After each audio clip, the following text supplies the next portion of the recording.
nothing but the dog in me. One must die, chase the cat.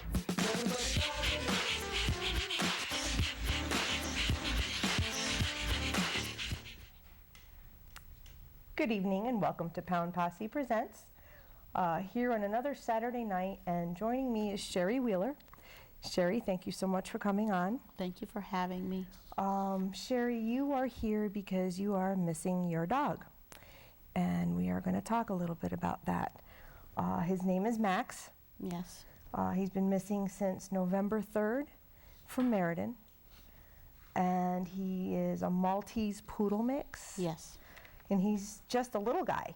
Yes, he's 6 pounds, anywhere from 6 to 9 pounds. Very little guy, boss of the house. Aren't they always, though? Yes. And he is all white. He's a Maltese poodle mix. Yes.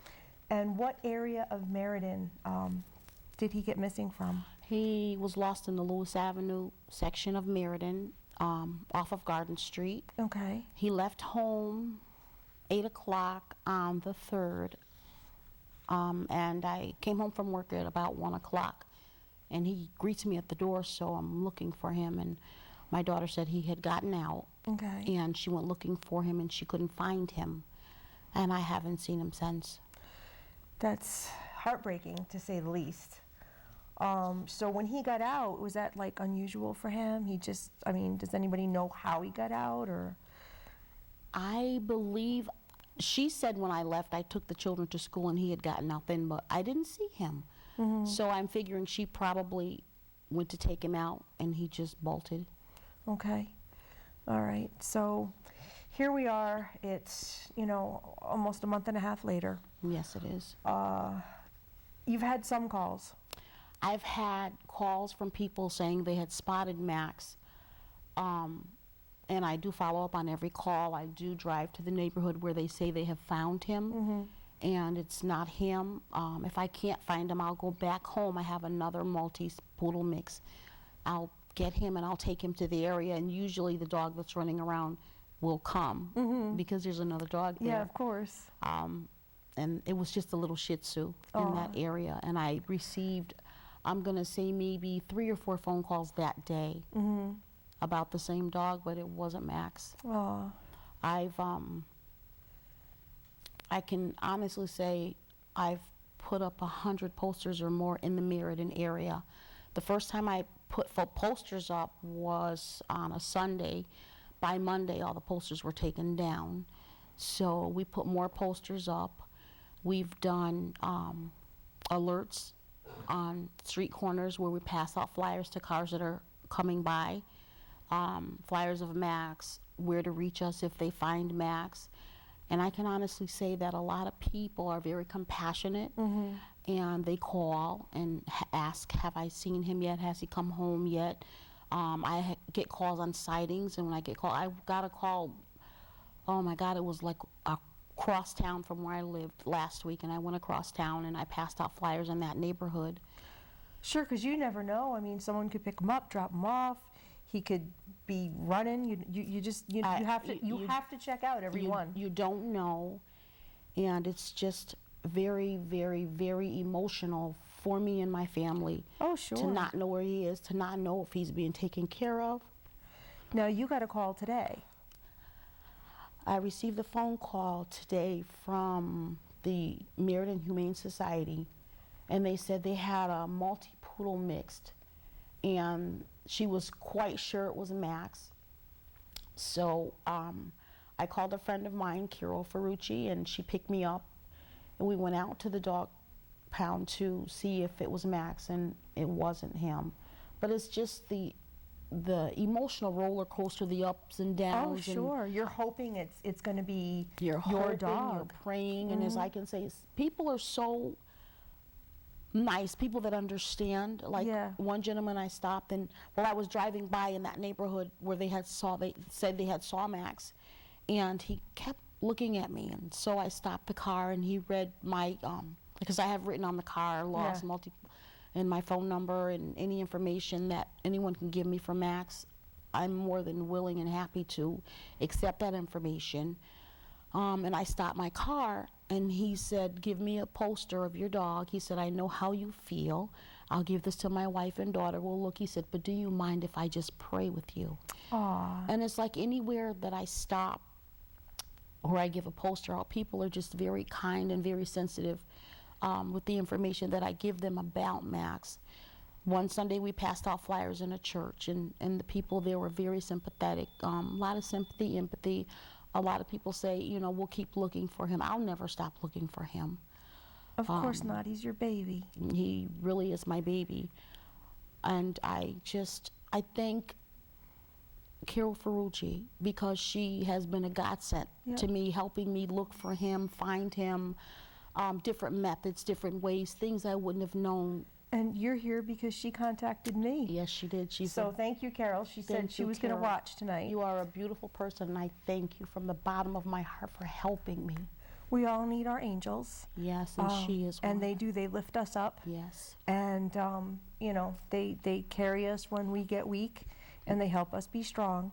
And it's a beautiful thing to know that people will help, and that people have compassion and understand how you feel and can pick up where you're not sure where to go. Exactly. And guide you. Exactly. Even volunteers that just come in and help me pass out flyers, because a lot of people don't understand that don't have animals. Right. Oh, no, they don't. They do not understand. It's like, why are you still looking for her? The dog is gone. Yeah. Just forget it. I can't No, forget would you it. forget your kid if it ran away or for just went missing? It's just like having a child. Exactly. It really is. Exactly.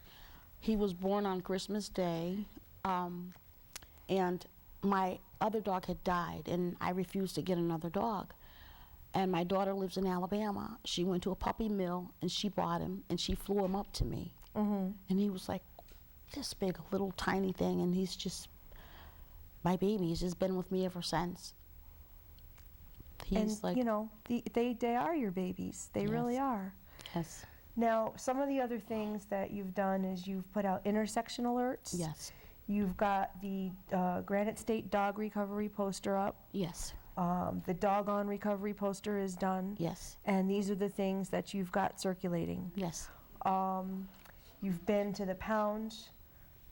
You've contacted vets. You've got posters up in store windows. Yes. And let's take a moment. Zach, can we get up the two posters that we've got? Now, this is the Granite State Dog Recovery poster, and that's Max right there. He is just a little guy. You're right. He looks bigger than 6 pounds in that picture. Yes. And, you know, for anybody who knows me, and I'm such like this dog Juno, I'll tell you all about Juno if you don't know. She's 6 pounds. So picture this dog being the same size as Juno, which is pretty tiny. Zach, let's look at the other poster. And that's the Dog on Recovery poster. And there's Max again. It's a farther away view of the same picture. Yes. We've got some other pictures of Max. So let's go to the next one, Zach. Okay, and that's like the blown up picture that's on both of those posters. And you can see by the chair, he's just a little guy. That's a cheese run. Yeah. Let's get the next picture. That's Max and Miko. Okay. So Miko is his brother. Yes. And we've got another one. Oh, sorry. Yep, Zach will wake up. They're just too cute. And we've got another picture. That's him sleeping. Sleeping on the couch behind me. That was his usual post, either right there or in my arms like this, like a baby. Yep. And so definitely he rules the roost. Oh yeah. And is a loved member of your family. Most definitely. And you know, definitely not like he's been a wanderer or gotten out before. He's legitimately missing, and it's totally you know, something that has happened. Do we have another one, Zach, or is that it? That's what I thought. All right, we'll take the camera back, and you know, I just want to speak about. You're saying that you put posters up. Yes. And then they're gone. Yes.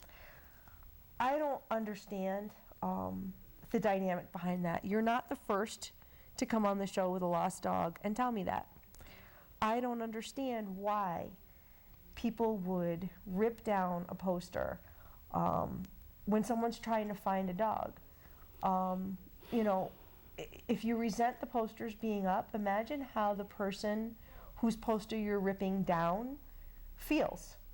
You know, they're missing a family member, they're missing a pet, they're spending time, they've got volunteers, they're putting out the effort, they're spending money on posters, and people are ripping them down. Now, it's not going to be forever. It's not going to be, you know, these posters aren't going to be there forever. Guess what? If you leave them up, the people might find their animal, and then the posters can all come down. Most responsible people who put up posters do take them down. Yes. When the dog is found, or Yes. after a period of time. So for anyone to just undo all the hard work that someone's done, I just don't get it. It's something, it's mean, and it's cruel, and it's unnecessary, because really you have to give a chance for this animal to be found, and the best way that anybody's going to know about it is through the exposure that these posters give them. Exactly. Without the exposure, I wouldn't get the phone calls that I receive now. Exactly. People would know that he was missing, and that I just don't understand either. I found that with the posters being taken down and with all the support that I get with Max being missing, I will forever, for the rest of my life, anyone that needs help finding their dog, putting up posters, alerts, anything that I can do, I will help. It changes you. It really does. Yes, it does. When you go through something and you now can put yourself in those shoes, and you understand what the next person is feeling and going through. Oh, yes. It's very easy to know that you have to reach out, and you have to Help have others. to help others.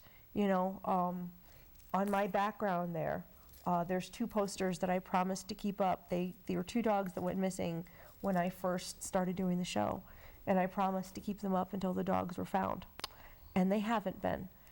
But the search for Andy, the corgi, was the first dog search that I went out on.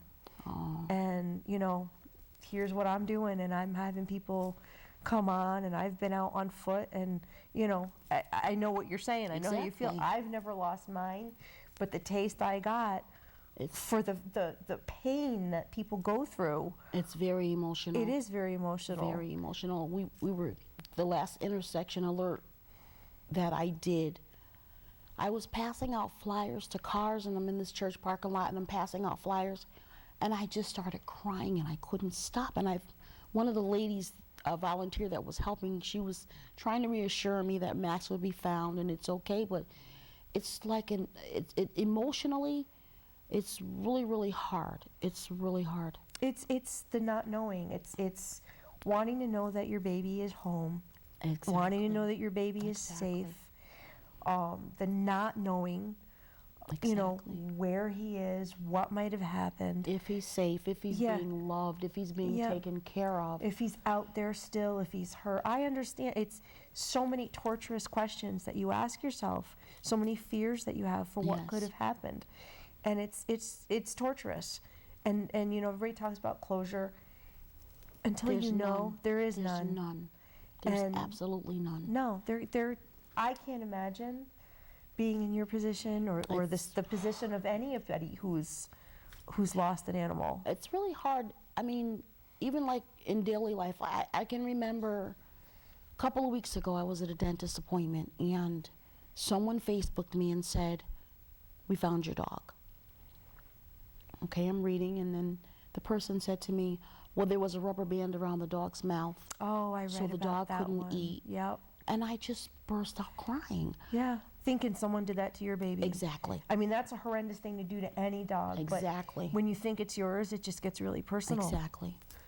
But even for that dog, and I had received a phone call the day before, and the lady said, "Well, we saw a dog running around State Street, and it was so happy, but it was bleeding." And I'm saying, "Oh my God." And it Yeah. was Snowflake, but still, I mean, that was someone's dog. How could you be so cruel as to rubber band a dog's mouth so they can't eat, they can't bark? And to inflict the kind of wounds that long-term, leaving something like that on. The pain. Yeah, I mean, unfortunately, Cedar, you're being exposed to this dog today, to Snowflake, to all these horrible things, and so of course that puts your fears and your emotions at a higher level, because you don't know if your dog's out there being mistreated. Exactly. I mean, it's a horrible thing, and what people seem to do to animals these days, it's mind-boggling. It is. It really, really is. And I just want him home. I really, anything that anyone can do to bring him home, calls, reward, a reward, just drop him off at the nearest shelter. I just want him home. Right. Now, you said you think someone could possibly have him. Because he's very friendly. He's a spoiled brat. But they all are. He's very, very friendly. I remember he had gotten out once before, and a lady picked him up in her car, took him home, and she called the dog pound, and I called because it's 2 hours he's gone. He had gotten out of his leash that day. Oh boy. And I went to her house to pick him up. He had a new vest on, he had a new leash, and she said, had no one called me to pick him up, I would have kept him. He sleeps with my children, he goes and plays in the yard, he comes back in the house, so he just simulated himself right into that family. And yeah, so it was like, he was fine. Yeah, until he saw me. Yeah. And then it was, Mommy. Yes, the crying, yes. So it's happened before where, he will go to people. He is friendly. He will. He's very friendly. So, the thing that people need to know is that just because you find an animal, it's against the law to keep it. Yes. You are really required by law, if you want to hold on to it and not have to bring it to the pound, you still have to contact the pound. Now that's a gray area because the pound will tell you have to bring it in. Nobody wants to drop a dog off at the pound because we all know about the pounds. Well, this particular lady, she called the pound and she let them know. Yeah, she let them know her phone number, her contact information, so that if someone was looking for him, right, I was able to contact her and go pick him up. Right, and that's really what you're supposed to do. But, without a trace to make an animal disappear as your first line of action, it's really against the law. It's stealing. And it's heartbreaking to the owner. Yeah. It really is. And, it's not the thing to do. If you can put yourself in Sherri's position, she's missing her dog. Now you've got family members that are missing him too. Yes. Tell us a little bit about that. First and foremost, I have Miko. And Miko's your other dog. Miko's my other dog. I had Max, and we went back maybe that summer, and we picked Miko up in Alabama, and we drove them both back to Connecticut. Max rode right here all the way there and all the way back. So Miko has been with Max all of his life. Miko right now is an emotionally wreck. He cries constantly. I can't leave home. If I leave home and I come back, he's crying because he's there by himself and he's not used to being alone. He's very, Max was the in my lap, in my arms, the cradle. Miko laid on the floor and he was the calm, cool, chill one. Now Miko is turning into the Max. At night, when I turned the television off, they would both just get up and go right to their cage, and I'd close the door and say, good night, guys. Miko will not go in that cage. He refuses to go in the cage. Anything that he and Max did together in close proximity, he doesn't want to do it. Because Max just isn't there. That's his brother and his soulmate and his partner in crime and whatever you want to call it. So, that's if you've got Max, please bring him home. let someone know, bring him to the Meriden Humane Society, bring Yes. him to Meriden Animal Control, bring him to the police department. Don't just let him go, No, but bring him someplace safe. please. It's really no questions asked. No one's gonna try to, find you if you don't want to be found. No, We're gonna give out your contact information. please. What is the phone number that they should call? The phone number you should call is 203-886-9538. One more time. 203-886-9538. Now, people can email you as well if they want to. You can email me. It's SHERRI.Wheeler,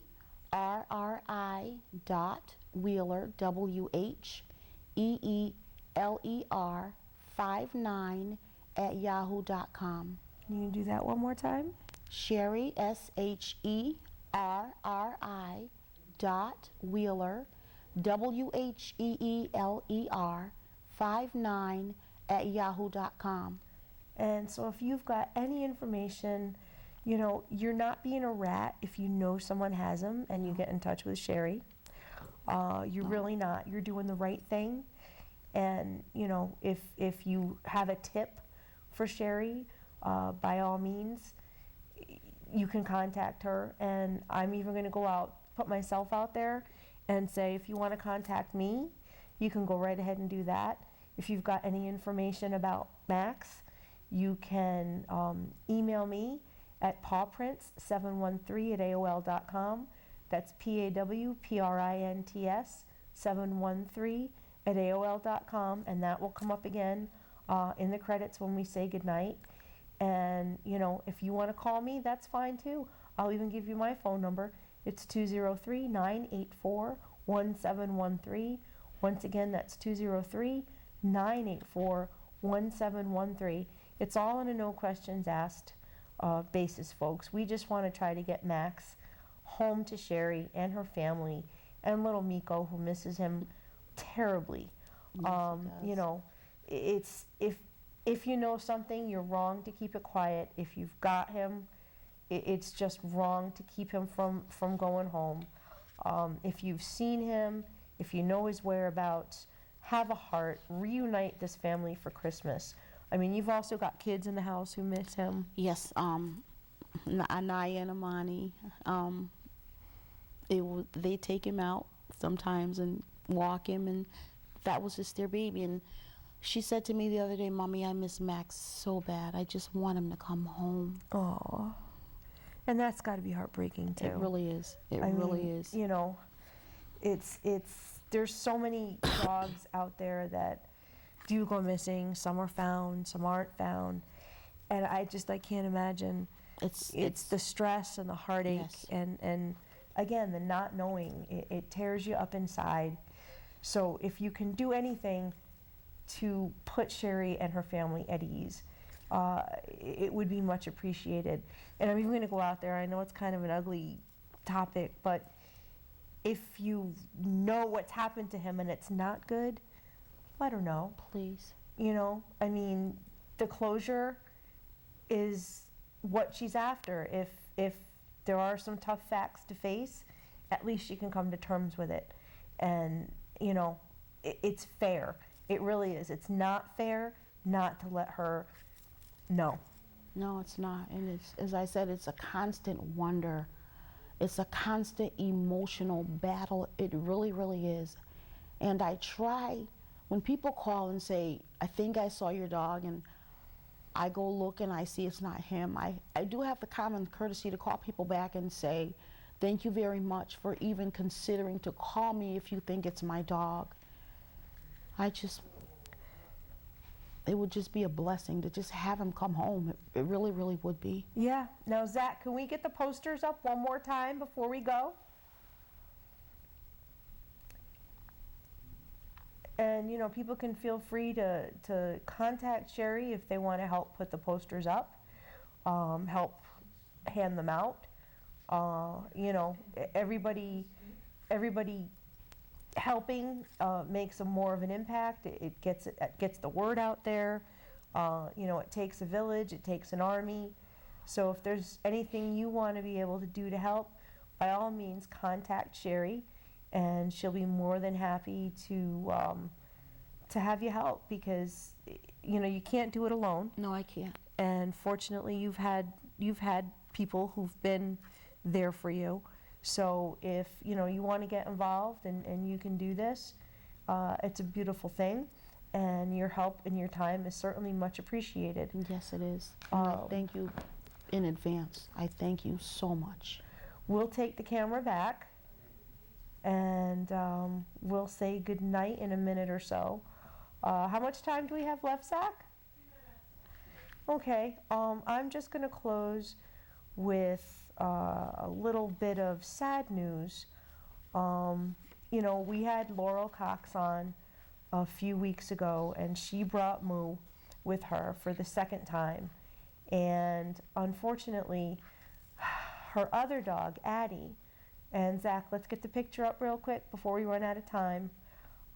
Addie, who was the first of her dogs who she brought on back in November of 2012 for Adopt a Senior Month, in the wee hours of Friday morning, heaven got a new star. They got a new angel up there.